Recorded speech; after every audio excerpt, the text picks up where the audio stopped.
When I first set out to build a money system that truly feels like me, I realized how much the traditional methods just didn't fit. They felt too rigid, too impersonal. So, I made a shift. And today, I'm going to show you how I created a system that actually works, feels authentic, and most importantly, makes me feel in control. Stick around, because towards the end, I'll share a key insight that could completely change the way you think about your finances.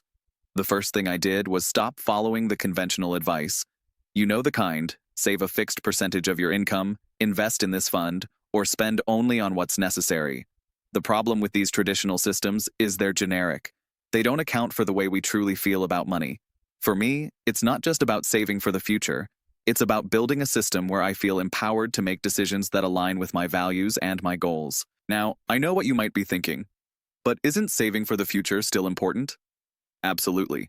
But here's where I shifted gears. I started thinking about money not as a constraint, but as a tool for freedom. It's a mindset shift. And I did that by creating a money system that revolves around my current lifestyle and future aspirations.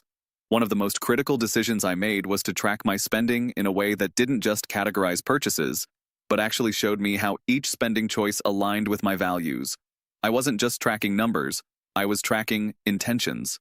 So instead of focusing on cutting out things like dining out, I started focusing on the feeling behind each expense. Does it bring me closer to my goals? Does it make me feel energized? If it doesn't, then it's a no-go. And this is where most people fail with traditional money systems. They're too focused on just getting to the end goal. But what if I told you that building a system that feels authentic, one that works for you, makes the journey just as rewarding? By redefining my relationship with money, I also began redefining how I invest. It wasn't just about picking stocks or buying crypto. It was about putting my money into things that reflect my values. For example, I started supporting small businesses and ethical funds, not because they're the best investments according to mainstream financial advice, but because they align with who I am. And here's the kicker. These investments didn't just feel good, they started performing better than some of the mainstream options I had before. Money doesn't just follow conventional wisdom, it follows values. But here's a huge insight that will change everything.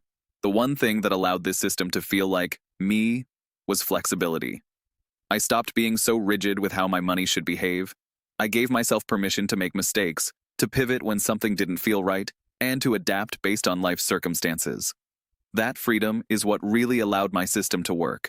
And here's where you need to pay attention. You can't build a system that works for you without first understanding what you truly value. This is the secret. The big secret that's often left out of every financial guru system. Your values should guide every decision, from how you spend your money to how you invest it. Everything else is just noise. So, now that you know my approach, how can you apply this? Start by looking at your own finances, not from a place of restriction, but from a place of freedom. Ask yourself what's important to you, and then structure your money system around that. Don't just follow the same generic advice everyone else does. Build something that resonates with you. It'll make all the difference. If you got value from this video, hit subscribe to support content that doesn't rely on affiliate commissions or hidden incentives.